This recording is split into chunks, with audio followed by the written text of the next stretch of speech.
Really nice to be with you this morning. Thanks for being here. I'm Scott Winder. I'm at Henry Ford Health, Michigan State University in Detroit, and I'm presenting with three colleagues and friends, Dr. Andrews from Johns Hopkins, Dr. Phipps from Mayo Clinic, and a little-known scholar you might have heard of, Jose Maldonado from Stanford. Introducing Jose Maldonado from Stanford. So, yeah.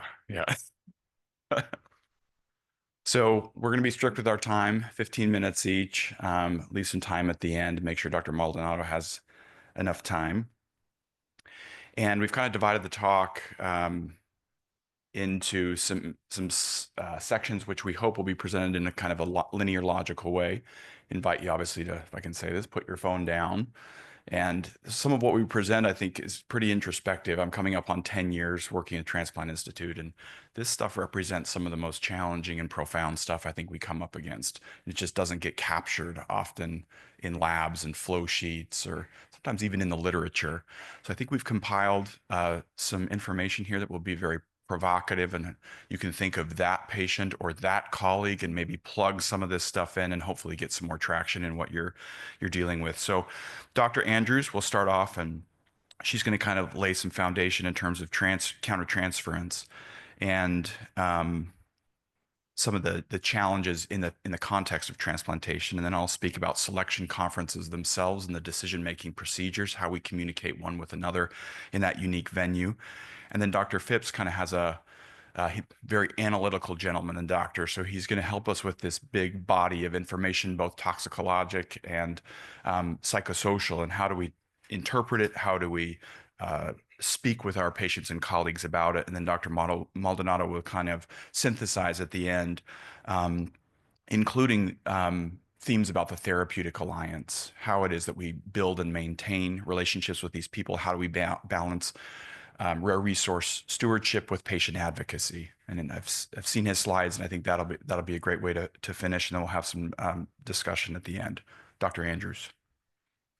Oh, and here's our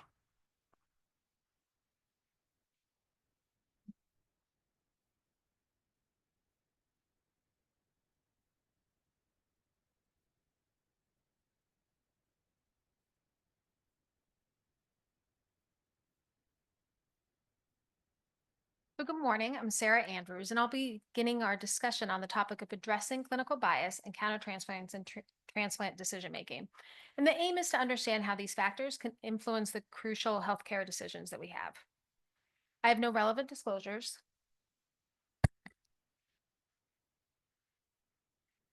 So the objectives for the presentation will first examine some of the critical psychological and ethical dimensions of transplant medicine. Our focus will be to understand how countertransference and personal biases can influence the decision-making process in transplant.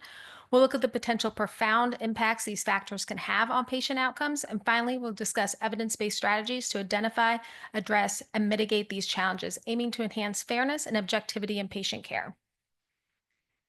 So countertransference was first defined by Sigmund Freud in 1910 within psychoanalysis, and it captures the process whereby therapists unconsciously project their own unresolved emotions onto their patients. Originally viewed as a barrier to effective therapy, this understanding has substantially evolved over the years.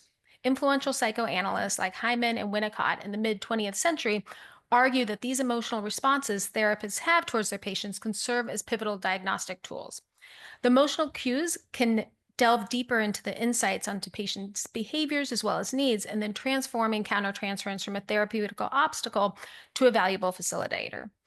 And today we recognize countertransference as a nuanced interaction between the therapist and the patient, and it's shaped by both the therapist's personal history as well as the patient's behavior. And this dynamic is not only crucial for psychotherapy, but it also extends into significance to broader healthcare scenarios, specifically transplant medicine. In the context of transplant medicine, countertransference is particularly pivotal. Transplant teams can often face complex landscapes as they make life-altering decisions, deal with the anxieties of waiting patients and their families, and navigate the ethical dilemmas of donor selection. And understanding these emotional behavior reactions through the lens of countertransference can guide clinicians to manage these challenges more effectively.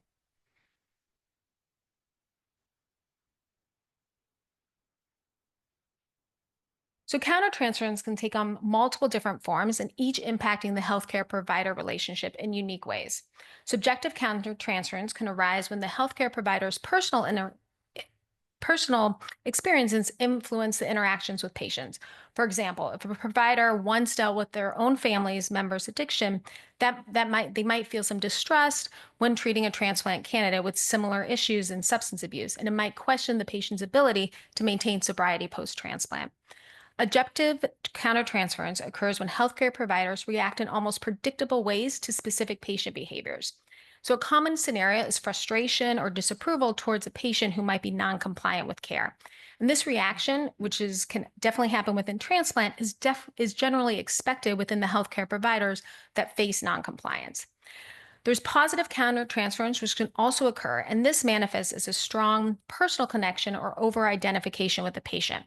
So, you consider a transplant surgeon who once had a very rewarding experience saving a young person's life. And if they counter a similar case later on, that might trigger this positive countertransference and boosting their optimism and commitment to the current patient's case. Conversely, negative transference is a significant barrier within transplant settings. For example, a provider might feel resentful or frustrated towards a patient who relapses. So, for example, with smoking with lung transplant or drinking with alcohol, drinking with liver transplant. And this can lead to harsh judgment or withdrawal of support during the clinical interactions, and that can be potentially harming patient care. Sometimes countertransference can be conscious or an unconscious response. And when it's an unconscious response, the provider's emotions and past experiences unduly influence their perception and behavior towards a patient. In each of these scenarios, effective management of the countertransference hinges on self awareness, continuous education, as well as supervision. So, research indicates that countertransfers is a common occurrence within the clinical settings, particularly when there's a personal involvement and that's integral to the patient care interactions. In the context of transplant medicine, the critical nature of these treatment decisions can amplify the likelihood of countertransference reactions among healthcare professionals. These emotional responses can vary widely, from strong identification with the patient to feelings of frustration against certain patient behaviors. So, clinical training is crucial in managing these negative countertransference, with supervisory training being essential. Proper training helps clinicians mitigate the negative effects of countertransference and then improving treatment outcomes. The discussion, as we had mentioned before, of countertransference has so far predominantly focused on the psychodynamic framework, but it really highlights the need to broaden the scope to include more general clinical practices. And this would help a wider range of clinicians deal with countertransference effectively and improve their therapeutic relationships.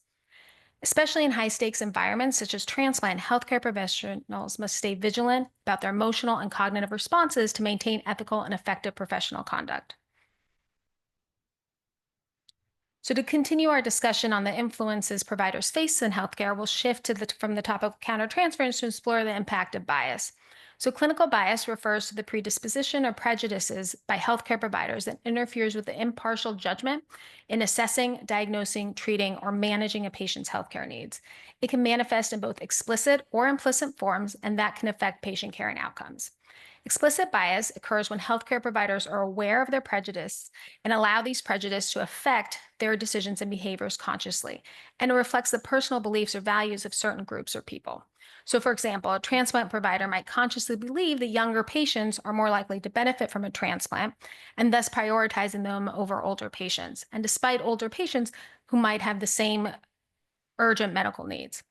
Explicit bias in the living donor transplant process can also occur when healthcare providers prioritize patients, living donors for expedited surgery access. And this preference can lead to neglect of crucial factors as medical urgency or recipient suitability. Additionally, it may place an undue pressure on potential donors, pushing them to commit before they're fully ready or may not be in their best healthcare interests at that point. Implicit bias, unlike explicit bias, operates on a subconscious level, influencing perceptions and decisions without the individual's awareness. These biases are involuntarily formed over time through the exposure of societal norms or cultural influences. So, for example, within the transplant setting, a transplant provider might subconsciously associate noncompliance with medical regimens with more certain racial or ethnic groups based on societal stereotypes. This bias could unintentionally influence the decisions when prioritizing patients for organ allocation, leading to inequitable waitlist placements without medical justification. To effectively manage bias in transplant settings, comprehensive measures must be undertaken, which includes beginning with education and training focused on bias awareness and cultural competence. This equips transplant team members to recognize and address biases while appreciating diverse patient backgrounds. Self-awareness and reflection are encouraged through tools that you can find online, the implicit association test, and reflective practices that help professionals scrutinize their own decision-making processes. Furthermore, instituting policies and structural changes, such as standardized protocols for patient assessments as well as organ allocations, alongside diversity policies to ensure fair practices. Feedback mechanisms should also be employed, including both peer reviews as well as patient feedback, and also plays a crucial role in promoting equitable decision making. Lastly, accountability systems are essential, with oversight committees and bias incident report systems in place to monitor and respond to issues of bias effectively. By continuously refining these strategies of effective bias mitigation techniques, transplant teams can aim to improve patient outcomes and promote fairness in organ allocation as well as patient evaluations. So just briefly, we'll look at the differences between countertransference biases, and then we'll wrap up the discussion about how each can influence the transplant process further. Countertransference involves emotional reactions of healthcare providers towards patients, influenced by their own psychological backgrounds. Clinical bias, on the other hand, refers to conscious or unconscious prejudice that healthcare providers may hold, potentially affecting assessment and treatment based on factors like race, gender, or socioeconomic status. And both issues, if unmanaged, are detrimental to the effective quality. So in transplantation, countertransference can critically influence patient evaluations and care, impacting decision-making, communication, as well as assessments. For instance, providers may favor patients with relatable backgrounds or harbor negative feelings towards those whose lifestyle choices contributed to their conditions. So, for example, diabetes for kidney transplant or alcohol use for liver transplant. Emotional reactions can also create communication barriers, either by causing providers to over-identify with patients, disrupting professional boundaries, or by leading to the withdrawal or emotional distancing, damaging the essential communication needed for assessments. Furthermore, emotional reactions can also lead to either omission or overemphasis of key psychosocial issues during the evaluations, potentially resulting in selection of inappropriate candidates or the unjust exclusion of others. Additionally, the emotional burden of making high-stakes decisions can also exacerbate professional stress and burnout, further impairing judgment and effectiveness in patient care. Managing countertransference is crucial and requires proactive strategies.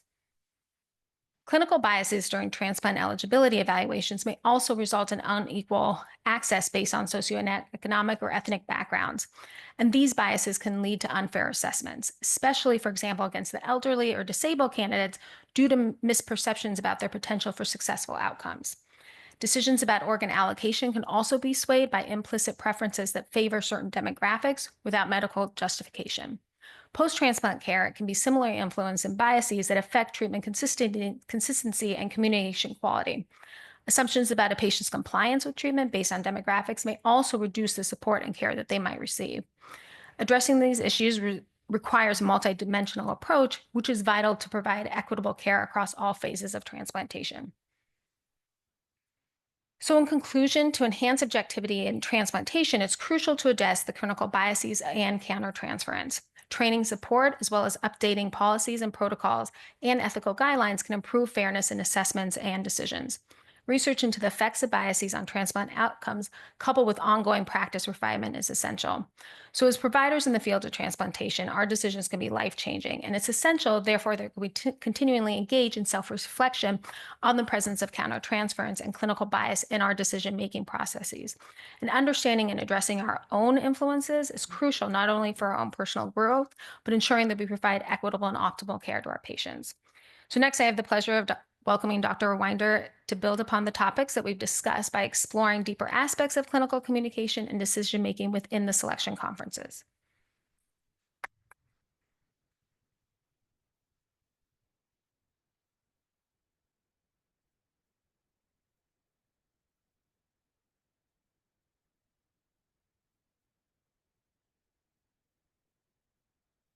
So I have the evil you feel from me as I have taken some money from industry. I got the chance to consult about alcohol-related liver disease, and there's some interesting things potentially on the horizon, but it shouldn't bias, pun intended, what I say today. Um, so we'll talk a little bit about standard procedures. I think everybody kind of knows what a selection conference is, but we like to be broad-based and have a wide tent if there's people here who may be less familiar with that. So I'll just touch on that.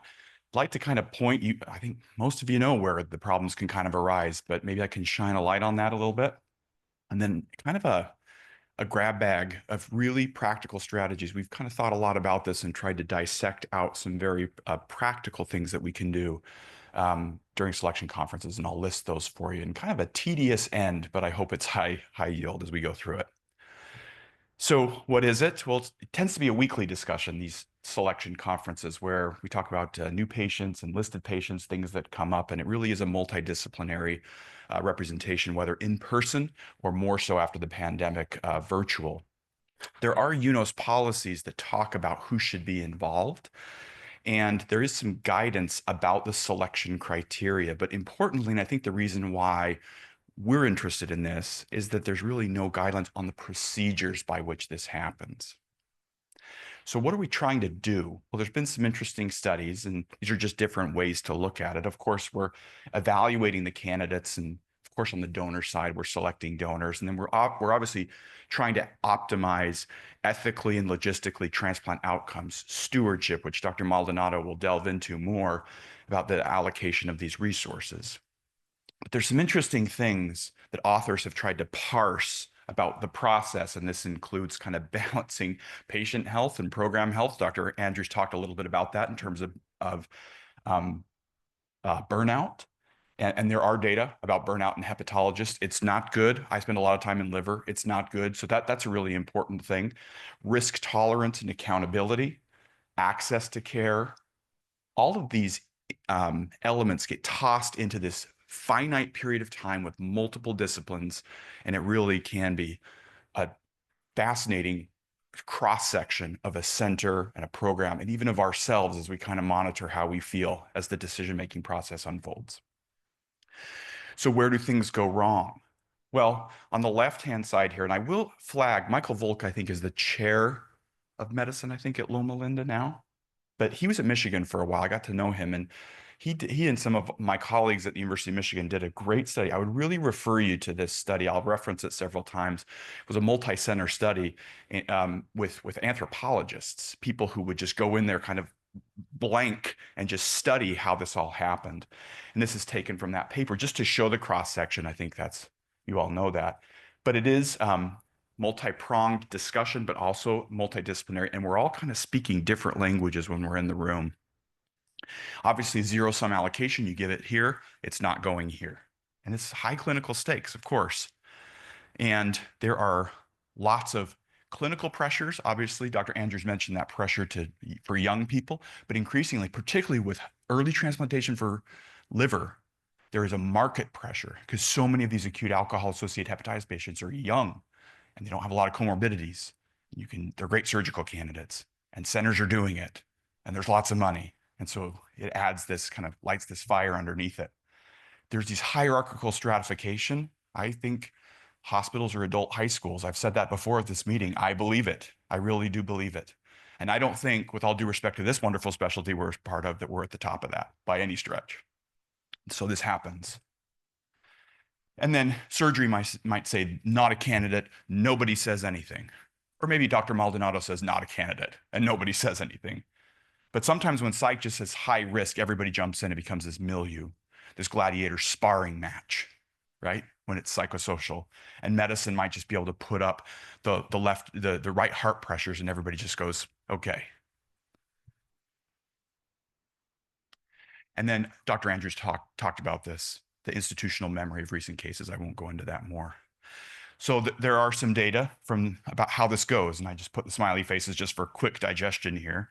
You can see that resource allocation and roles and relations, right? Not good. People, this is a multidisciplinary survey of 45 transplant committee members.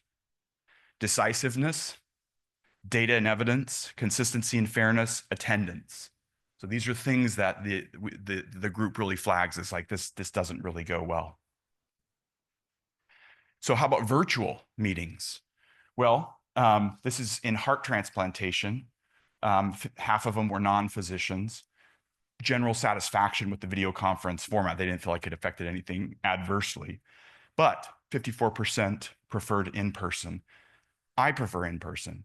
I think the Brady Bunch squares on the screen while people are on Amazon. I think that's a bad way to allocate organs.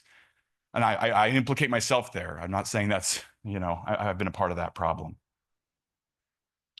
I'll skip this.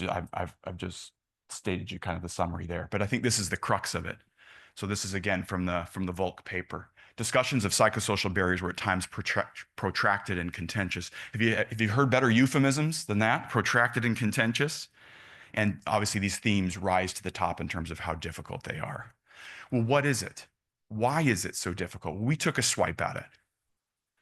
We think it's because of minimization. The stuff just gets minimized in importance, or we defer it and we avoid it, or we're cynical, we blame. Again, Dr. Andrews, the perfect backdrop for this, that we over-identify with these people. She talked about that, or we're overly enmeshed in this because I'm an advocate for medicinal cannabis. I use it myself, and so this patient uses it, so it pisses me off when people jump in this way and start talking about it in a way that's unfair. I'm apathetic or passive. Everything's confusing. Dr. Shinoy's talking about this. I don't know what he's talking about. Things just kind of, we don't speak the same language, or we're just unhelpful. People will collude with patient psychopathology unwittingly. So how can we do better in the last 8 minutes here? So I showed this in my talk yesterday. I apologize for the repetition here, but again, we've taken a swipe at this. We've really tried to, what is it that can make a difference among clinicians, specifically in the selection conference? And we built this procedural framework. And in transplantation, procedural frameworks have been published before, but the patients are usually at the center. And we designed one that I won't be able to unpack all of this, so I apologize for just, showing this is the main figure in the paper. So there's a lot here, and we break this down and go granular piece by piece. But the general summary is that we think that our personal, obviously, expertise and our attitudes, both psychosocial and biomedical, matter a great deal into how we discuss these people. Our curiosity, just like a surgeon, her dexterity to tie these knots and to perform this operation is a part of her healing. The facial expressions we wear, our attitudes, all this stuff, how we're made psychologically is part of the healing, and it's part of the discussion. It just gets glossed over way too easily, I feel like. How we communicate, I'll talk more about that, I'll unpack that. How we collaborate, so again, this is relational coordination. This is a body of literature from the airline industry. This is Dr. Jodi Gittell. She has a whole relational coordination institute that will come up if you Google that. It's a remarkable body of literature examining how different multidisciplinary specialties share goals, value each other, communicate effectively, and how that dictates hard biomedical outcomes like length of stay and complications. So that collaboration is a rich layer of this. And then this kind of backstop to all of it is center culture. This is an arduous and slow process to begin to deliberately infect our colleagues with a curiosity and an altruism and a compassion towards these people that we serve psychosocially. So to finish here, let's just talk about some of the problems with baseline team communication strategies. This is where I think the crux of it is. And again, the citation at the bottom, I'm not going to do this justice. We spent a lot of time on this, and I'm going to probably botch this, but lack of meaning. We just don't mean the same things. High risk to me doesn't mean high risk, or depressed to psychiatry doesn't mean depressed in the same way to social work. It's not standardized what we're doing, and we're just emotional in how we talk. Again, referencing Dr. Andrews' content. So with regards to meaning, well, we can communicate frequently. If we're all isolated, that doesn't go very well, it doesn't happen. We might have glossaries. We might actually define Our descriptors like poor insight and high risk.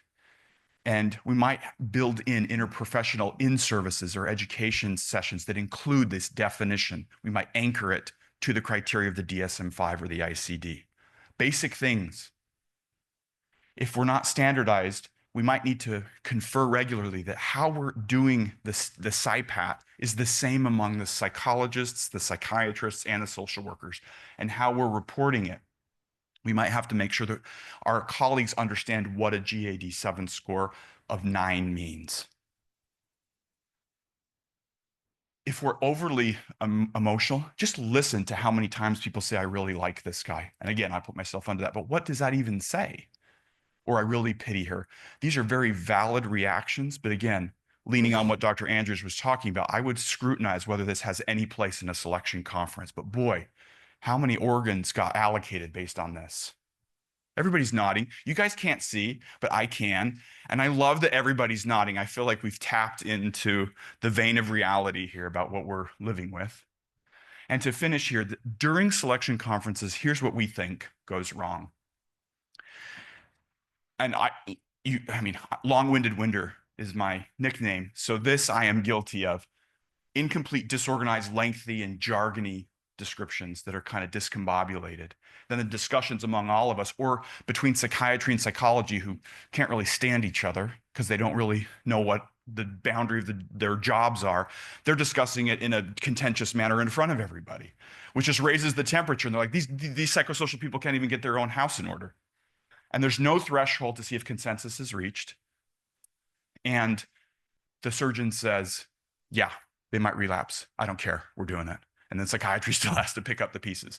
And I have people in this conference have messaged me and said, I'm not taking this job in transplant psychiatry because this institution does not listen to me. And then they want me to pick up the pieces. And this individual no longer works in transplant psychiatry. And that's what prompted me to write this paper with colleagues. I find that very unfortunate. We need more people.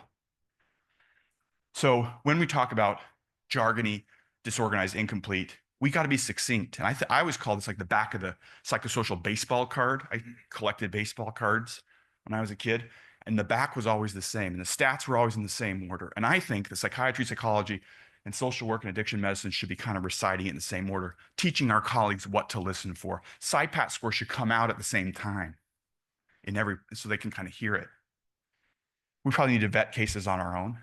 Psychiatry and psychology got to get their act together before they vet the case. And if we still disagree, let's flag where we still disagree. Dr. Kuntz thinks this is a good idea. I'm not on board with her. I think I'm right. She thinks she's right. We're not sure. What do you guys think? That's a productive way to do it. And then I've got a great relationship with Dr. Kuntz. We work together. And the disagreement informs the team. It doesn't impair or handicap the team. When discussions stall, I've never seen anybody do this, but I think it's a great idea that the surgeon or whoever, the hepatologist needs to maybe pull out your phone. Let's pull. What is the temperature on this case? It's a developmentally disabled patient with weak social support. The room is bisected. What do we really think? And they do an anonymous poll.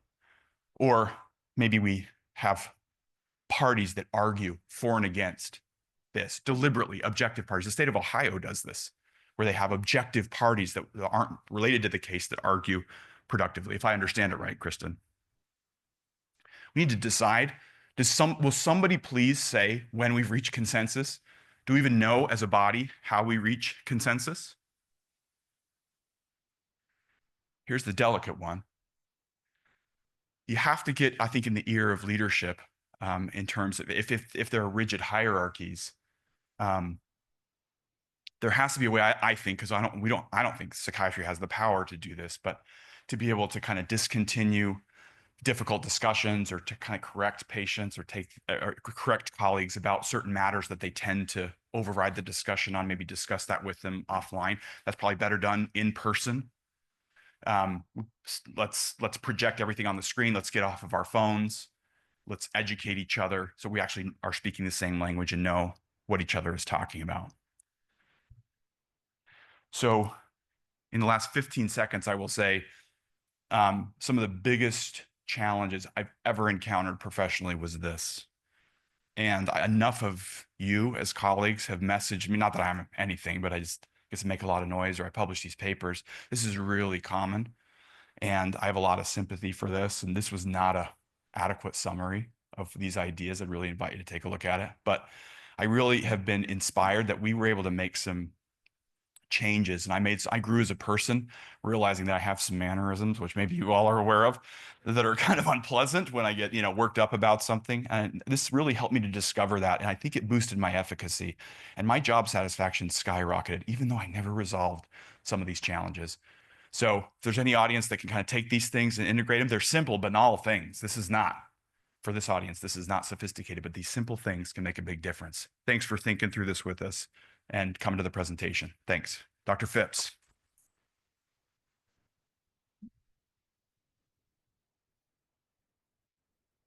Yeah. Thank you all for coming as I pull up my slides. Clearly, I woke up this morning and my voice decided to be an NPR level of discussion. So, welcome to our talk. And in my portion of this crucial communication and organ transplantation, we're going to be talking about using psychosocial data points. And I have no specific disclosures to disclose, but I want to jump right in to answer this question of what in the world does he mean by that title. Essentially, this is around the different clinical and laboratory data points that we typically lean towards calling more objective than more on the subjective. I feel this way about a patient. This includes many different parameters. This could include psychosocial scoring mechanisms. This could include adherence rate, collateral information. This could include biomarkers for both substance use as well as from an adherence standpoint. And obviously, this could take up a full hour to 2 hours to talk about each one of these components in the greatest of detail. And so we're not going to go through all of these components, and we're going to discuss more of an overarching framework and paradigm of how we address these types of conversations and use one salient example from the substance use disorder biomarkers, at least.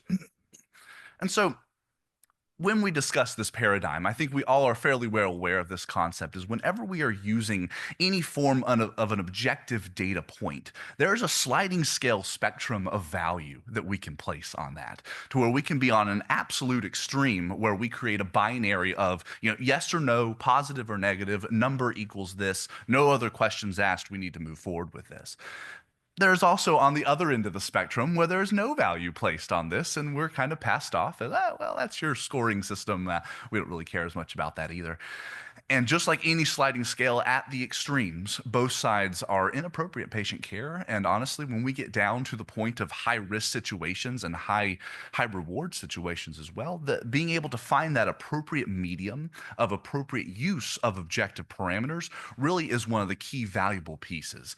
And this is this conceptually is reflected in most of the literature that comes out about these objective biomarkers and about scoring systems, to where essentially we want to be using biomarkers as a mechanism, as a tool for the evaluation, not a yes or no data point. We want to be using our psychosocial screening scoring systems as a tool to identify risk, to help augment the psychosocial evaluation, our candidacy recommendations, as well as our treatment optimization recommendations as well. And they should not be used as a sole binary component, with the final goal of saying, well, how do we optimize this individual's treatment plan? How do we ensure that we influence the most appropriate outcome when it comes to both candidacy recommendations as well as lifelong longevity afterwards as well? And when we look at how we would approach this, both with a patient and with colleagues, I think it's helpful to kind of pull back and say, could we consider maybe somewhat of a therapeutic paradigm with this? Obviously, we have a therapeutic paradigm when we talk with patients, but oftentimes when we're discussing objective parameters with team members, we take a debate standpoint to where we identify argument, we destroy argument, and we give our argument, right? Versus, could we take an approach that may be better evidence-based in bringing someone from ambivalence to behavioral change, despite the fact they're not formally our patient? To where we're using overarching paradigm of dialectical behavioral therapy when we're using interpersonal effectiveness skills in discussing these recommendations. We're using cognitive behavioral therapy components where we're identifying all or nothing thinking on that spectrum, where we're identifying their cognitive distortions and automatic negative thoughts that come up, as well as I mentioned, motivational interviewing to bring someone from ambivalence to behavioral change. Now, that was extremely abstract, what I just said there. Let's get a little bit more concrete with this discussion and use an example from one of my recent studies about phosphatidylethanol, which actually won one of the Dorfman Awards this year. Essentially, we did a phosphatidylethanol on every one of our patients being considered for liver transplant, and we said, okay, well, how often did this identify a discrepancy from their last use or use patterns? How frequently would have this been identified with an ethyl glucuronide? And did this influence clinical decision making? And I want us to focus a little bit on this topic of the fact that when the PEth was positive, 60% of the time, this identified either a discrepancy of their subjective last use date, or it identified a different level of drinking patterns than that they were identifying within themselves. Which, of course, brings up the question, well, how do we address this? How do we address this objective biomarker as a discrepancy of what a patient is describing? And this is a summary slide, essentially, describing a paper that many of the authors are in this room now about how to address a discrepant phosphatidylethanol result. And I'm not going to read through everything on the slide here, but essentially the recommendations are to get a prompt clinical interview, get a good outside source of what happened around the context of this PEth, ensure consistent team communication, and be aware of your own baselines while developing and strengthening a therapeutic alliance, explaining what these components are, make an action plan, and consider further testing in the future. And so what this means is, if we zoom out and say, how has this been formed in this specific example? It's kind of using two paradigms that are, if you know, therapy loves using abbreviations oftentimes. One of the abbreviations that we commonly use in these contexts of how to give difficult news to someone, an old medical school acronym was SPIKES, to where we say, let's get the setting right. If we're going to be telling someone some bad news or addressing something that seems to be discrepant, we don't want to do this over a phone call or over a portal message, right? We want to be sure that we're getting an appropriate setting. We get the perception, find out what the patient already knows about the subject. We invite them and we give information and permission to give this information. We inform them of the news and we respond to their emotions using partnership, empathy, legitimization, support, and have a summary and strategy plan. Now that's helpful if it's just bad news that you're giving, but if there's also a stigma involved with the news that you are giving, as well as high stakes as well. When we look at the motivational interviewing literature or the effective communication in healthcare literature, motivational interviewing uses elicit, provide, elicit. Effective communication in healthcare uses ask, give, ask, is essentially the same thing. To where when you're wanting to give information to an individual, notice I said individual, not just patient. If you're wanting to give information to an individual, instead of us saying, here is information and then here's the therefore statement, we often find that if we're just pushing for a certain component, whether or not the individual who's receiving this information agrees with the information you're giving, if you're seeming paternalistic in how you're identifying your debate topic, there may be more pushback than using a structure of this similar dissemination of information, where essentially you first elicit, well, what do you already know about this subject? You know, what do you already know about alcohol's effect on the liver, talking to the patient? You mind if I give you a little more information about that? Oh, I'll give you that information. And instead of jumping to the therefore statement, therefore you need to stop drinking and you need to go to treatment, we first elicit what their response is to it. What are your thoughts about that? How does that strike you? What do you think about that? Similarly, I noticed this test came back that was positive, and it may be a little bit different than what we were talking about. What do you already know about this test? You know, do you mind if I give you a little more information about that then? Well, here's the information about it, and what are your thoughts on that? How does that strike you? What are your thoughts about that? This both brings an excellent ambivalence to behavioral change. It brings out what the patient already knows and allows somewhat of a partnering when we're giving information instead of the paternalistic, dogmatic, let's go on to the next steps and therefore statement. This is also a helpful component to consider when we are interacting with our colleagues and attempting to teach them a piece of information rather than just literally debating with them against a certain topic. However, when we're talking with our team members as well, using some of the cognitive behavioral therapy paradigms of addressing some of their automatic negative thoughts and identifying certain things when a discrepancy comes up. Oh, shoot, we may need to address substance use disorder stigma, as well as some outcome reframing of some of these all or nothing thinking they may have. I'll give you two examples regarding this chronic and relapsing disease reframe, as well as what we call an expectation management reframe. And so if you went to the pre-conference course for transplant, this is a familiar slide to you. Essentially, we know that addiction is a chronic and relapsing disease with similar relapse rates to diabetes, hypertension, and asthma. And just like any chronic and relapsing disease that influences morbidity and mortality and outcomes in transplant, we're probably going to be screening for it. And we'll probably be screening for it fairly frequently, if not universally. I mean, you probably get your blood pressure checked every time you go to your doc, right? Why do we screen? So that if something comes up, we can dig a little bit deeper to get diagnostic accuracy. Why do we care about diagnostic accuracy? So that we can implement evidence-based treatment. Why do we care about evidence-based treatment? Because it influences morbidity and mortality. It influences survival. And we would continue to trend these objective parameters because this oftentimes will tell us how effective our treatment plan is, but it can also help identify relapse. And if we're putting it in this chronic and relapsing disease reframe, then if someone has blood pressure here, then it goes higher. We don't scold them for their blood pressure being higher. We say, how do we better optimize your treatment plan? How do we ensure we give you the most appropriate treatment to help best influence your outcome? Because screening is not insulting in a chronic and relapsing disease. Treatment is not punitive in a chronic and relapsing disease, and the goal is to improve the outcome. And when we're speaking about outcomes, this other reframe of outcome expectations or metric of success is a common one that we have found beneficial when it comes to interacting with teams. This basic concept is that management is not treatment, and treatment is not a cure. What does he mean by that? So management in itself is mitigation of the sequelae of the disease, right? So if someone has an addiction, they have alcohol use disorder, and we save their life when they're actively withdrawing from alcohol, or we save their life in intoxication, or we save their life by giving them a liver transplant. This is mitigation of the sequelae of the disease of addiction. This is not directly treating the disease of addiction. And so if we start looking in our outcome measure of what we feel is successful based on a treatment outcome when we're only using a management strategy, then it will not be parallel what our expectations should be based on our intervention being given. I mean, we can say this from a lot of different things, right? Like delirium, for instance, we're mitigating the sequelae of delirium. The treatment for delirium is treating the underlying cause, right?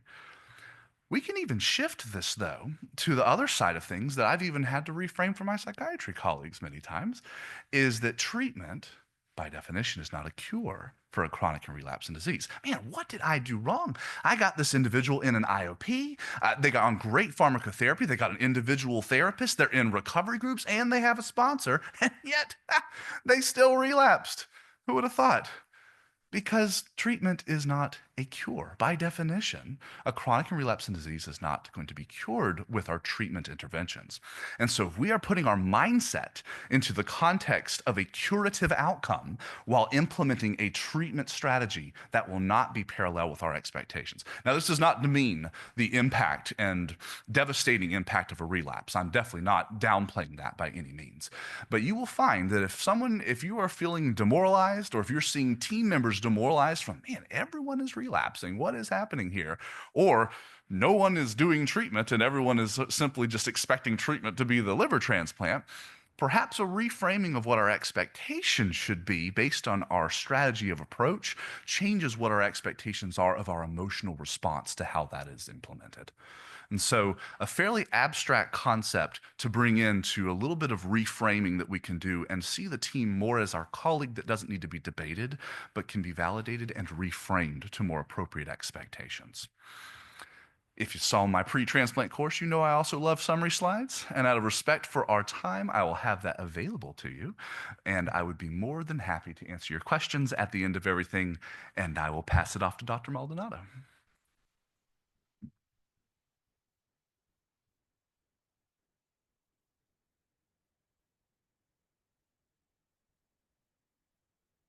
Why am I last?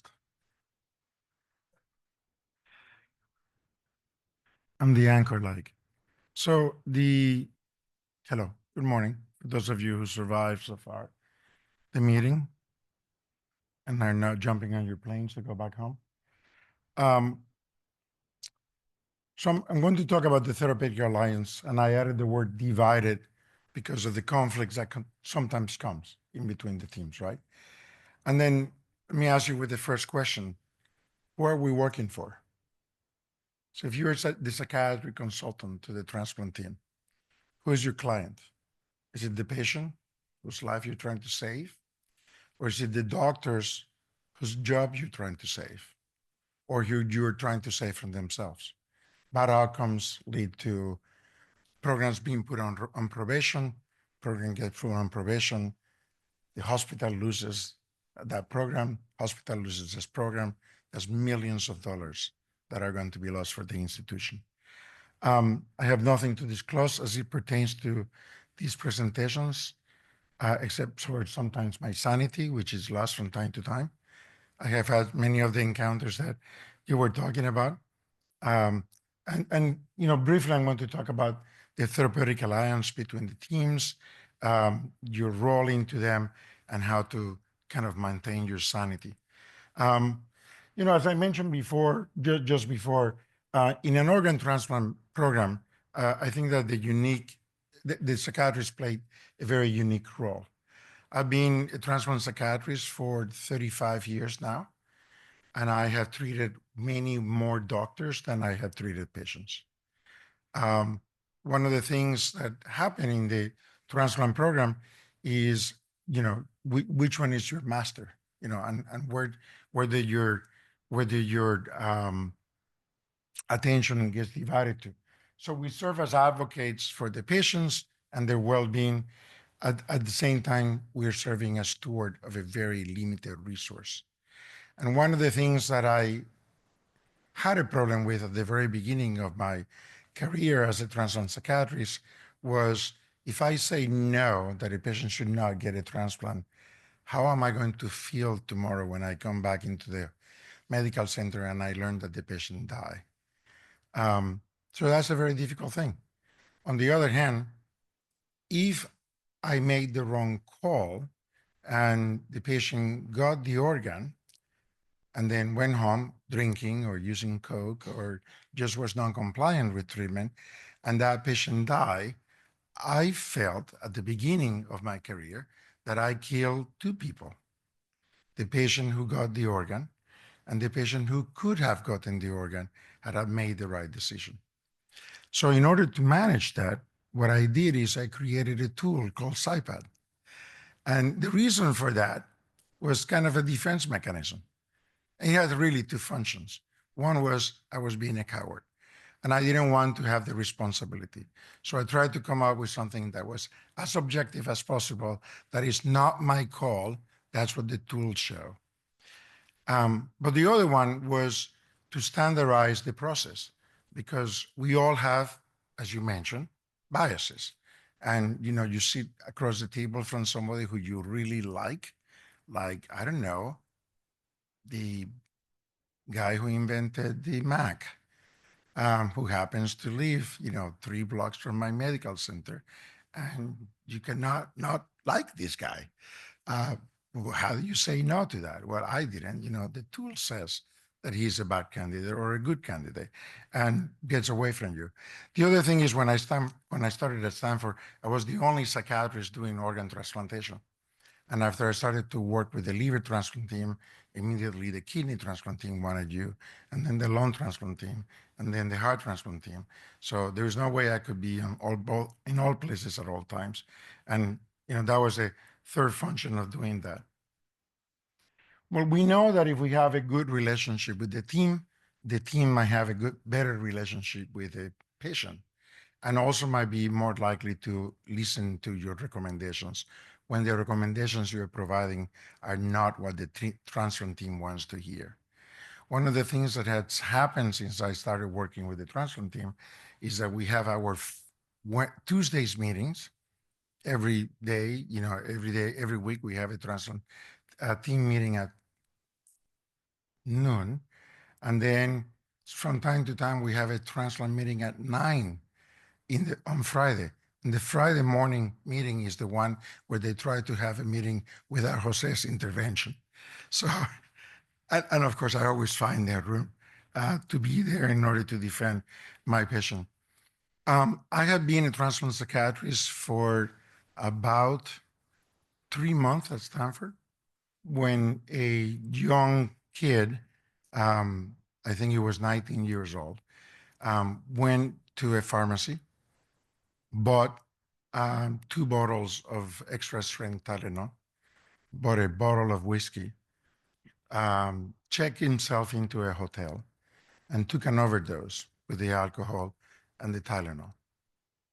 His family were looking for him. They couldn't find him. The next morning, the kid wakes up. He walks back to the same pharmacy, and this time he paid, not cash, but with his credit card. He went back to the hotel. This time he had bought 5 bottles of extra strength Tylenol and 2 bottles of whiskey. By the time he's starting to do his cocktail to kill himself, there's a knock on the door because he used the credit card, so they track him to where he was at. He ended up in the hospital, and I had unfortunately happened to be the psychiatrist that week. I come in, and I literally spend 6 hours talking to the patient, his mom, his dad, his grandmother, and his psychiatrist. At the end, this is before I created SciPad. At the end, I created a 10-page report. Again, this is like 31 years ago, no computers. I wrote 10 pages of recommendations. And the final recommendation was, this is a fulminant liver case. And the question from the surgeon was, do we transplant him if he crashes tonight or not? My recommendation was that he was too high risk to be transplanted and that I think we should pass. And I kept on going. About 2 hours later, my pager go off. And I look at the number and I'm like, this has to be a mistake because the pager was from the dean of the School of Medicine. So I, call back and the secretary says, the dean wants to talk to you like now. So I got to the dean's office. It was the end of the day. It was like 5:30. And I said that, he was very nice. He took my white coat off, offered me a chair, offered me a glass of water. And then he goes, Jose, how long have you been with us here at Stanford? And I'm like, that doesn't sound good when your boss says that to start with. And I said, well Dean, I've been here for about 2 months, 3 days, and about 7 hours. And he goes, doesn't the last name of so-and-so, let's say Winter, doesn't that ring a bell? And I'm like, no, not really. I mean, I saw a patient call that this morning, but otherwise it doesn't ring any bell. He's like, have you not taken a tour of the campus and seen that name anywhere? And I'm like, I'm working so darn much, I haven't had a time to do that. And then he actually pulled a list of every building in my campus that contained that name. And I started to get the message. Like, the message was, you need to back off from this. So then he made it more directly. And I said, well, Dean, don't you think that it makes more sense that not knowing all that biased information, that I gave you the best scientific decision and prediction that I can make, rather than follow the influencing that you're putting on me to change my mind? And he said, well, that's one way to see it. The other way to see it is that you want to keep your job. And I didn't back out. I said, listen, you can take my opinion. That was my best opinion. I don't think that there's anything you can say that will make myself change, or you can put somebody else in the case. And then he said, you're off the case. And he took me out. So he took me out. They found another psychiatrist who came to see the patient the next morning. That person decided that the young man was a lovely human being with a very promising life, a wonderful family, and that she will personally take him as his patient if he survives. 3 days later, the patient vital signs and labs started to suddenly turn for the better. And he was discharged about 2 weeks later. So everything was fine. I was the asshole who decided not to give the patient a liver. And I really felt very bad. 2 years later, and that psychiatrist continued to take care of him, not 2 years later. 7 months later, the patient died by suicide. 2 years after that, I was promoted to chief of the consult service and fired my first person. So revenge is sweet, but not because she contradicted me, but because she continued to make the same mistakes that happened at that point. So I said and by the way, that is one of the reasons I eventually decided to create SIPAD, right? To put a distance between me and the patients and the decision, and trying to make, like Dr. Phipps was saying, the decision is as dispassionate and evidence-based as I could make it. When I graduated from my fellowship program, one of the few things that I took with me was my notebook, where I had, created the way I do my transplant evaluations. The original form contained 138 items. And if you ever use SIPAD, you'd realize that it only had 21 items. So the discrepancy between the two numbers is those 21 items are the only ones that have real evidence of prediction after transplantation. So the reason I brought up this case is this. In my experience, there's two occasions that appears to be the hardest for both the psychiatrist and the transplant team. The first one happens when you have a really young person, right? You have a child, or in this case, a young adolescent who has his own life ahead of himself. Everybody feels very compassionate. Most of us are either uncles or parents, and we feel very passionate about saving somebody of these people's life. The second experience has been when you have an adult, and that adult happens to have a living donor. And I hear the transplant doctors saying, who cares? We're not taking anybody else. If he's bringing his cousin and his cousin wants to do it and he kills it, it didn't harm anybody.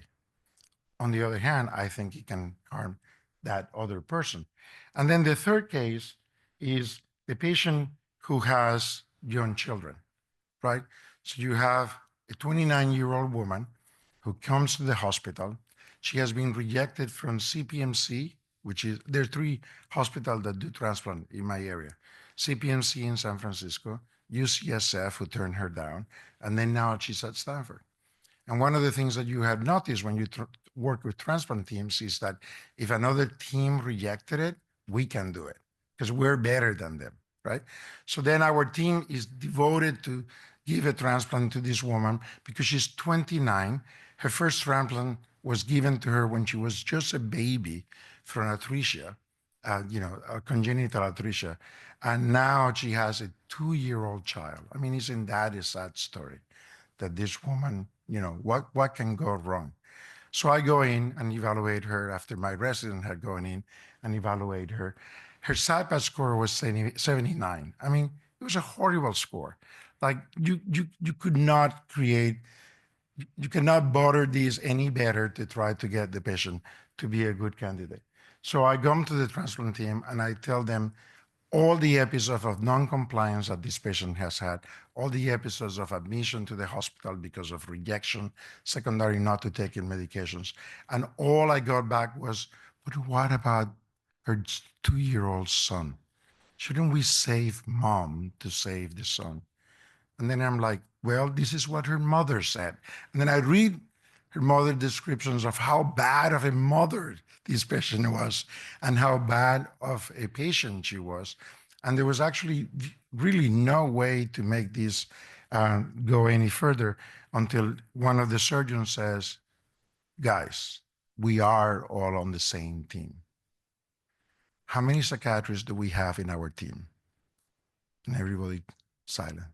It's like, we only have one. So either we honor the members of our team or we're screwed. Because if Jose works, who's going to do it? And at the end, we decided not to do the patient. She ended up going to another university hospital in Davis, a bit farther away. They actually gave her a transplant. And unfortunately, that one was rejected about 9 months later for non-compliance with medical treatment. So, you know, we serve these two major purposes, right? So we are an advocate for our patient and we are a gatekeeper at the same time. And sometimes there's a lot of conflicts in between, right? Because, you know, I like to save people just like you guys like to save people, just like the transplant doctors like to save people. But we also have a responsibility to our program. If our program gets on probation, if our programs is canceled, 1/3 of all transplant programs in our area disappear. And my job will suffer too. But, you know, so do we have a therapeutic alliance with the team or do we have a therapeutic alliance with the patient? So contrary to what some people think, if you have ever used the SIPAD, the idea of the SIPAD is not to have a cutoff point where it says from here on you don't get transplanted. The idea of the SIPAD is to recognize those patients who are doing so well, we don't have to spend significant amount of time dealing with. There's the patients on the other extreme who are doing so poorly that we need to think really seriously as to whether we should invest tremendous amount of resources because they are finite. We have to take those resources away from other patients who need help in order to try to keep them afloat. Or more importantly, the patients in between. I use the SIPAD scores not to say yes or no to patients, but to find those patients in the middle and then use the information that we gain from the transplant evaluation to then build a scaffolding around the patient so then the patient can receive the resources that he or she need in order to get transplanted successfully.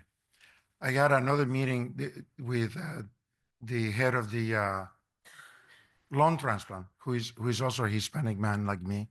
And in one of the meetings, we were talking and I said something like, this patient is too high risk, you know, I reported SIPAD score, etc.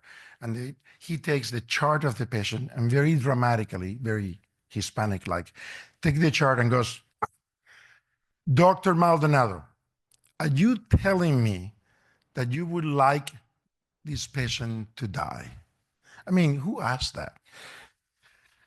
So I look at the transplant coordinator and I said, how many patients in the list? And she said, 247.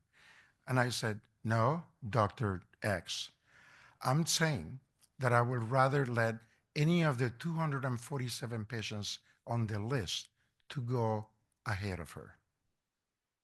And then we can talk. So, you know, sometimes some modeling for our colleagues is important.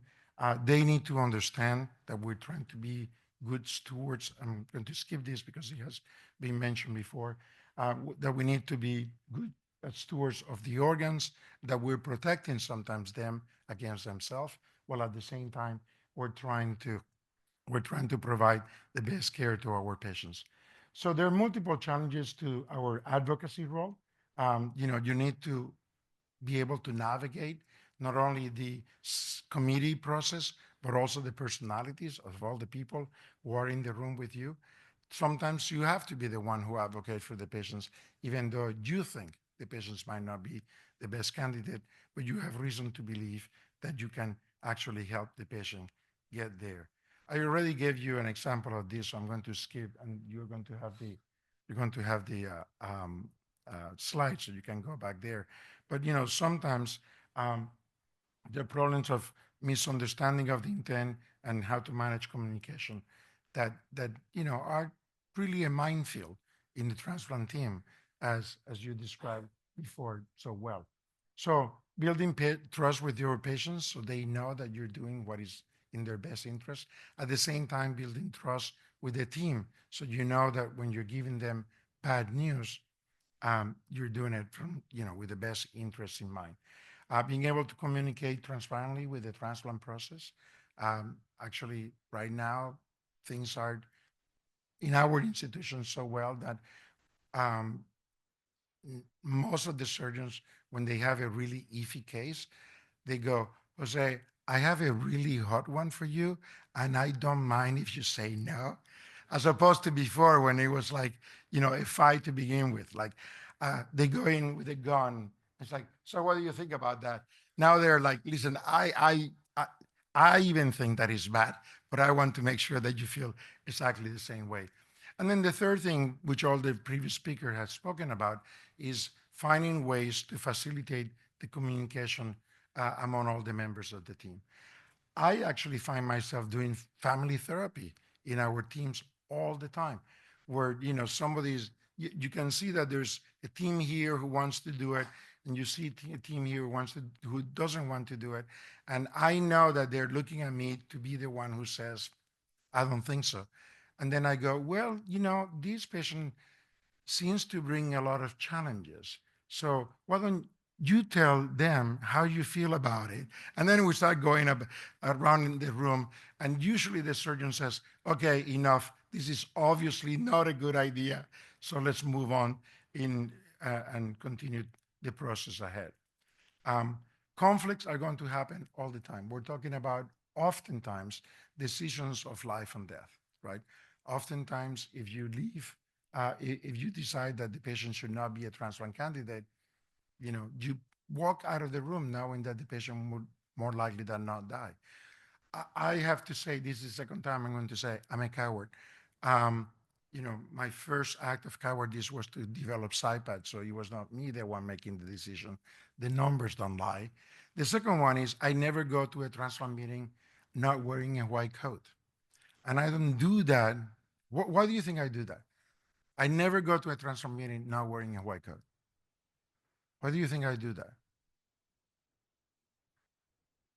No? Scott says, because I'm one of the tribe.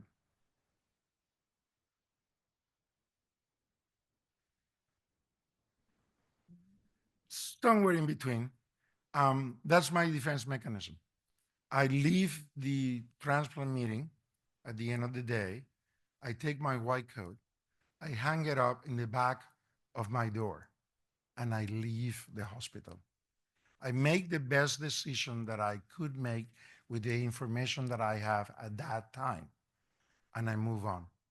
I can seriously tell you, I never go home and second guess whether the decision was the right decision. Because I did that for the first 5 years of my transplant career, and I slept very poorly. Sitting home in bed, closing your eyes and going, holy cow, did I make the right call? Should I have given her another chance? That is just a very miserable type of existence. So instead of like fighting with each other, which is oftentimes how transplant teams feel, very contentious, where there's two teams, right? There's the hepatologist versus the surgeon, or the surgeons versus the psychiatrist, or the psychologist versus the psychiatrist. It's finding a way on how to do that. And one of the ways we did that is our transplant team have grown so much. At some point 30 years ago, I was the one psychiatrist for all transplant team. Now we have 4 transplant team, um, solid organ transplant, and 1 psychiatrist for each one of them. So if, for example, Dr. Scheer, who is our pulmonologist, is treating a patient and she knows that that selection is going to be very contentious, what we do is I do the transplant evaluation, and she sits in the meeting to defend the patient. So we have both an advocate for the patient. She has been the treating psychiatrist. I'm just the evaluating psychiatrist. And we can disagree with each other. Her opinion, my opinion, very dispassionate. And we try to do what is on the patient's best interest. And I think that in our team, that has worked very well because the transplant team realizes, okay, you have 2 smart people who have the best patient, the best interest in mind of the patient, and they just disagree, and there are the good reasons for each of us to disagree. So we have to find ways to navigate change, both in the transplant team and how they think about cases over time, as well as navigating the changes that need to happen on the patient side or the family structure in order to make this a successful experience follow up, of course, with the patients. Sometimes, in a place like Stanford, and I'm sure that in places like yours, we are a quaternary facility, so people come from all over the world. These patients don't stay in our community, so it's not like we can continue to be the ones providing the care for them. So we need to find the resources in the patient's community so they can continue to get the need that they help. And then eventually establishing solid therapeutic alliances, not just with the patient and their family, but as I said, with some of the transplant doctors themselves. And with that, I stop so we can have some minutes for discussions. Thank you very much.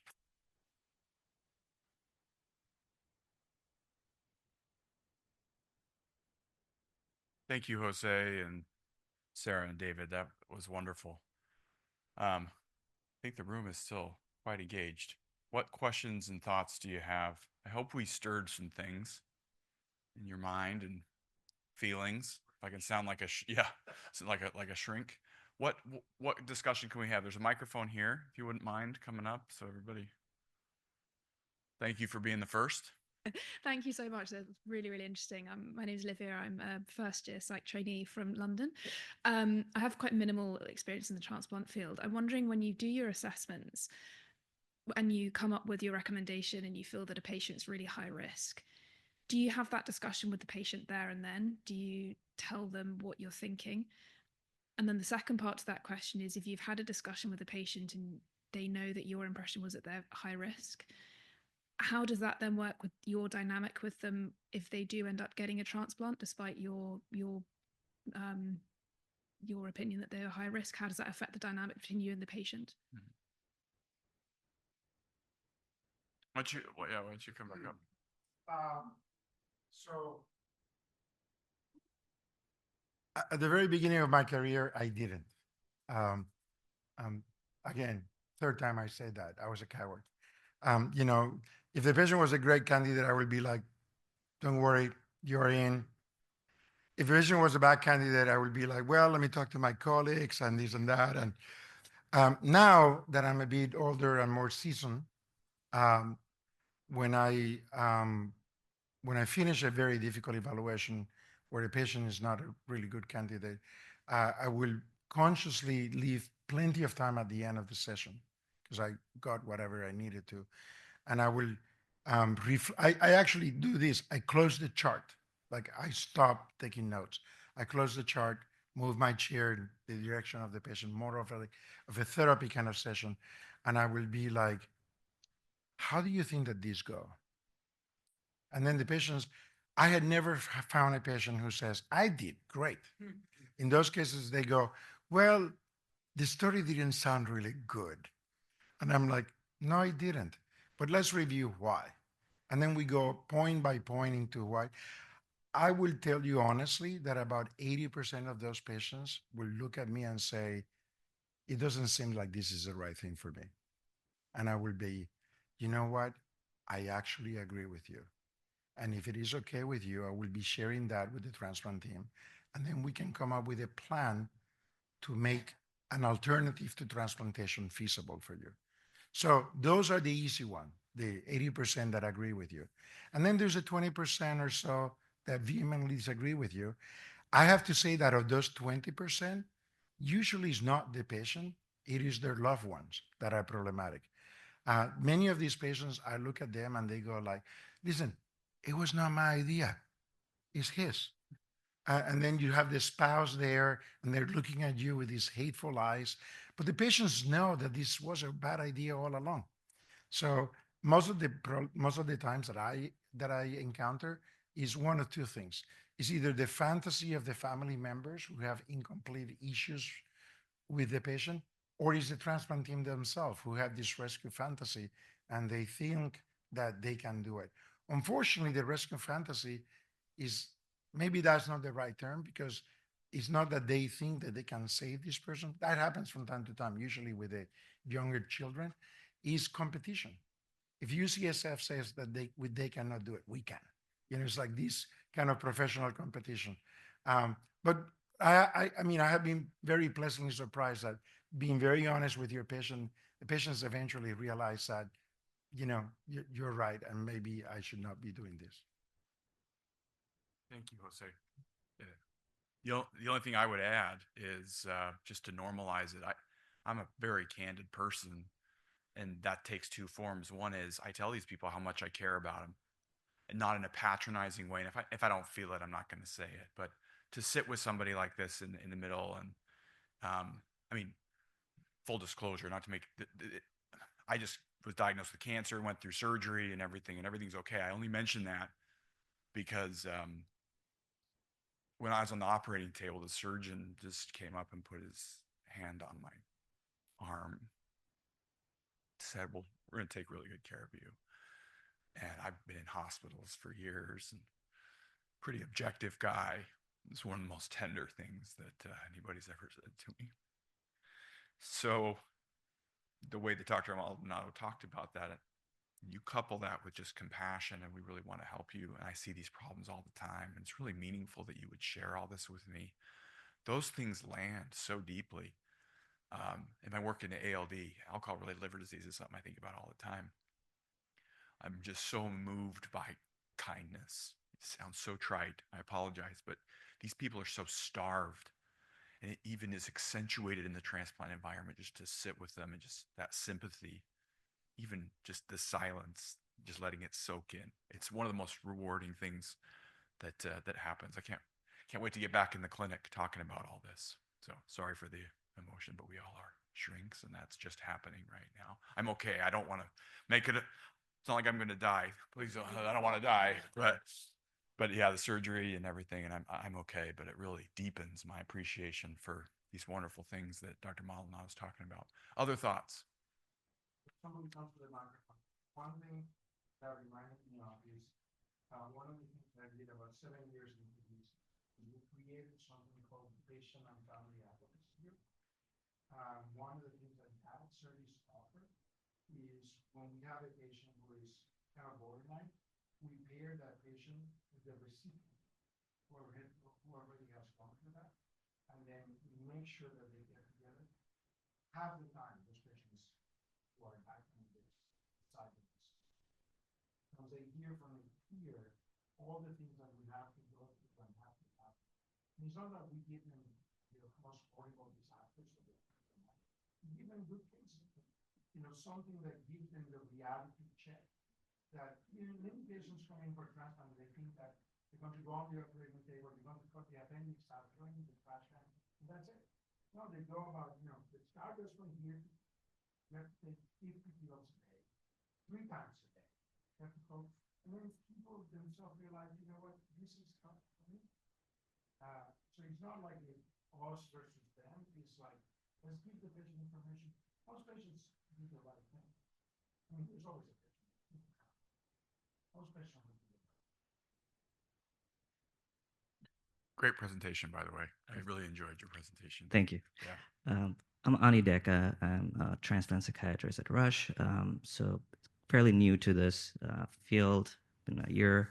So what I've noticed, especially some of the inpatient sort of acute LCAPs, and we're kind of called for assessment, pre-transplant assessment, a lot of times the scenario gets a little bit muddied because a lot of teams have already spoken with patients, and there is what I initially started conceptualizing as collusion, but now sort of more understanding that these are probably unconscious sort of transferential forces which are sort of moving the team to feel strongly about certain people and not as strongly about other people.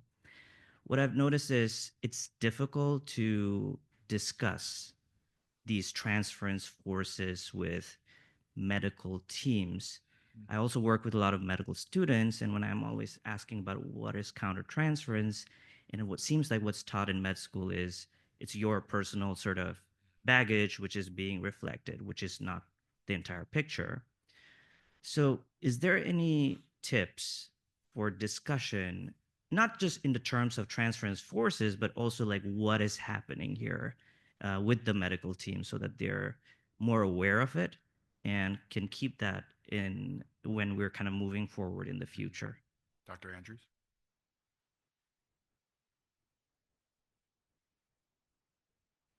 Yeah, Yeah, I think it's a great question. I think it's something that I have to manage and deal with frequently within the transplant committees and just evaluating patients. I think it was, I think it was one of Scott's slides. It's like, there's not a place for it, right? I really like this patient. I really like just providing the objective information, the SIPAT, the other things. It's like, I will say my own biases and countertransference, seeing a young woman with kids, I'm like, oh my goodness, of course we have to transfer. But then I'm recognizing that and being like, okay, I need to be more objective. We need to really see if this person, but I understand that that's my own biases. So I think it's recognizing your own and kind of just talking about it maybe outside of an actual patient case. Just kind of let's talk about some of these issues. What are some cases that you've heard of, or even bringing up other cases from other institutions? I think it can be helpful to make it not about this particular case, but kind of a broader discussion.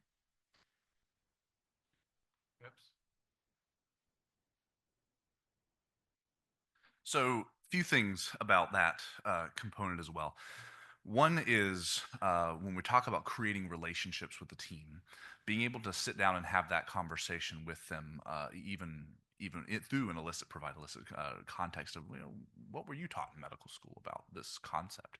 And most people know and can recognize that people can make emotional decisions, right? And sometimes it's very easy to say, that other hepatologist was trying to really fight for that one patient that you kept looking at me like, wow, this is not a great case. And you could say, objectively, this is not a good case, but that person was really fighting for it. Yeah, it may have been an emotional response to that. Do we see any connection of how you're now responding? And this is private, right? This isn't in front of the whole selection committee. Do you see any context of how you may be implementing your emotions in clouding some of your objectivity around this individual's candidacy? And I would also mention that another thing that is very helpful is that we're typically not the ones who have to go back to that patient and say, you're being denied or you're not going to get a transplant here. And so oftentimes, especially if there's a countertransference response, this individual is saying in their mind, how am I going to be able to stand in front of this mother who's in her 20s and tell her that we're not going to save her life because the team thought she wasn't worth it? I mean, I'm going to have to fight for this. Whether or not the reasoning is because of their countertransference, it could even be their own defense mechanism of not having to have that interaction because they feel that they would have a lot of difficulty telling a young mother that she's not going to get a transplant.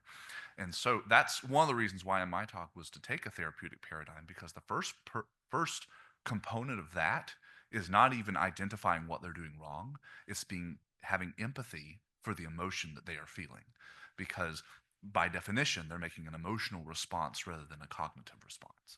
And so being able to have a sit down with the people who, in reflection of the case afterwards, and maybe even comparing it to another case that makes sense to them, that was an emotional decision rather than a cognitive decision, but having empathy for how difficult it may have been to discuss that with the patient would go a long way in those cases. We are over. Oh, I'm fine staying because this is great. But don't feel bad to get up and Tom.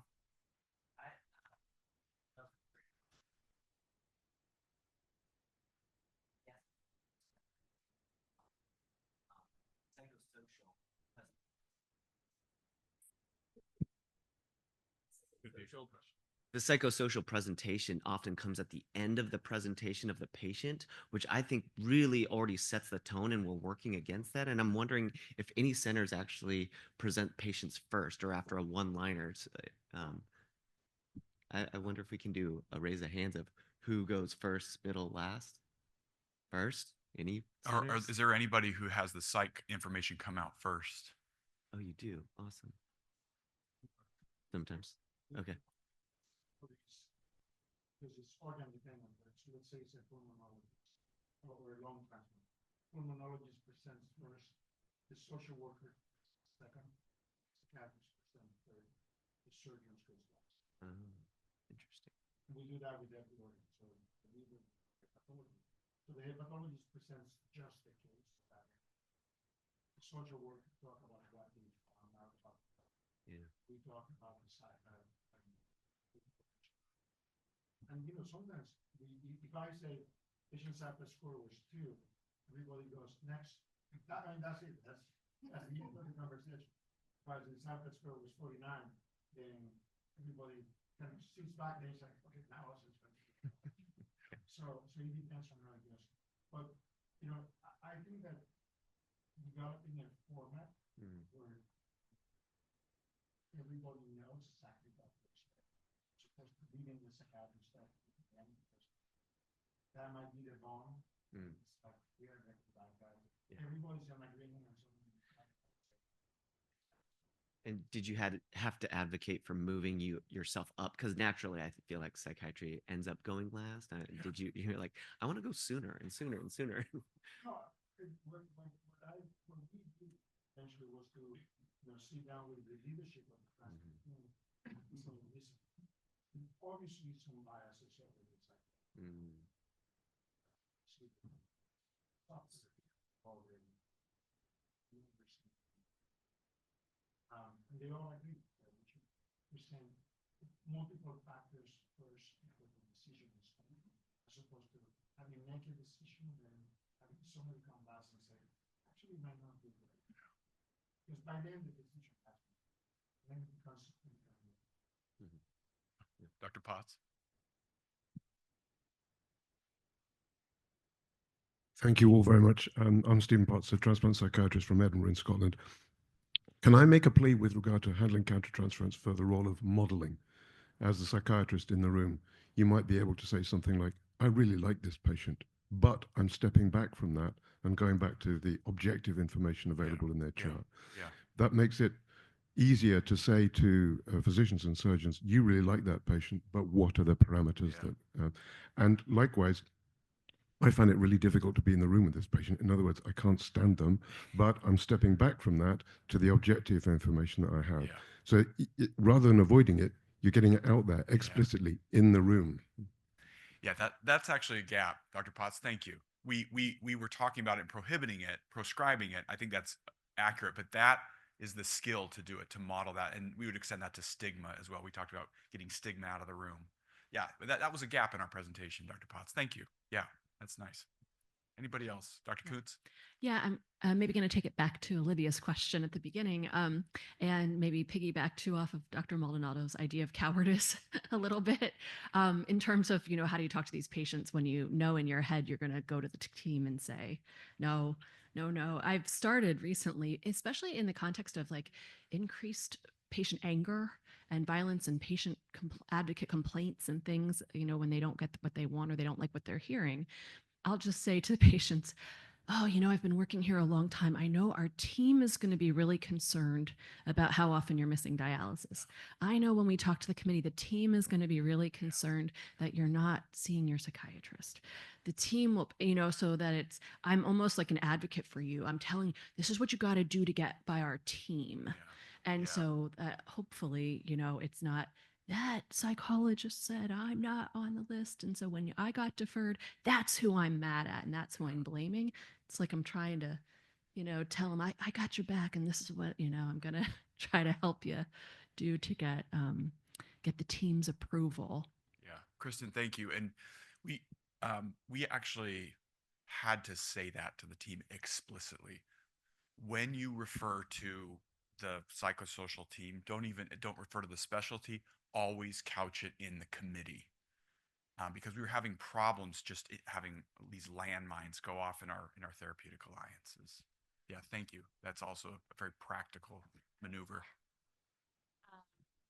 What about with open notes? Because that's something I've been struggling with. I'm now at UAB, my first year as a transplant psychiatrist. I was at 2 centers before. Every place has had a different policy with this, and it's something I'm personally struggling with.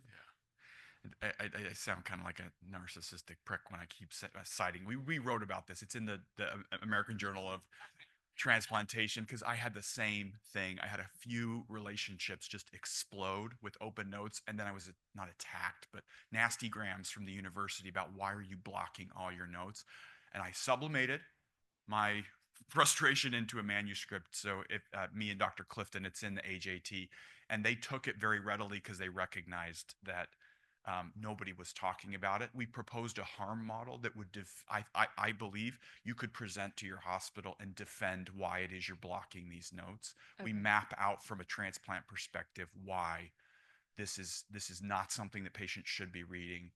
And I block all my notes in the transplant center, all of them. But I went through the literature, and I think that scaffolding would give you something to stand on. Because you may disagree, but I do not want my patients reading that. I want my relationship. And if I'm on the stand after an app being questioned, it's going to be I concealed my information rather than I let my patients see what I was saying, and it upset them so bad that they went into rejection or they died. I would rather defend the former. That's helpful. Thank you. Yeah, thank you. Sure. With my role in addictions as well, there is an extra layer of privacy that is afforded to addiction documentation recommendations. It's through CFR 42, and we consulted our legal department about what we do within transplant because most of our liver patients are identifying alcohol use disorder, recommending they go to treatment. And the level of privacy that CFR 42 recommends was interpreted by our legal department that it shouldn't even be available for them to read, whether or not we mark it as too confidential for the patient to see, because the portal, which is where most people are reading these, is not at the same level of privacy as what addiction considerations are, because someone else could log into their portal, they could, kind of show someone their portal. And so there's a different argument to be made if there's literally no addiction discussion to have and you're, talking about like their personality disorder or something like that. But even beyond, if there is an addiction component to the discussion, there is some value in considering having your institution have a clear marker for this is an addiction related note and may require to have a higher level of privacy across the board to where it doesn't show up in the portal. Well, you have anything with notes at Stanford? Anything to add there? So, because we didn't want to isolate, but psychiatry, what we decided is that the nurse specialist would summarize on the selection committee what every person decided or reported. Then the final decision is that never happened. So we had a discussion on Friday. Sorry, the opinions of people. One of the things that we have noticed is that by doing it that way, it's very much in favor of community points. We actually refer the nurse back to the right, which is a moderated version of action. Thanks, Jose. Other thoughts? It's okay if there's not, but this has been fantastic. I'm not going to lie. I kind of fantasized that I thought this was a real big red button, and I think we pushed the big red button. And it's so nice to see that come back to you. So thank you.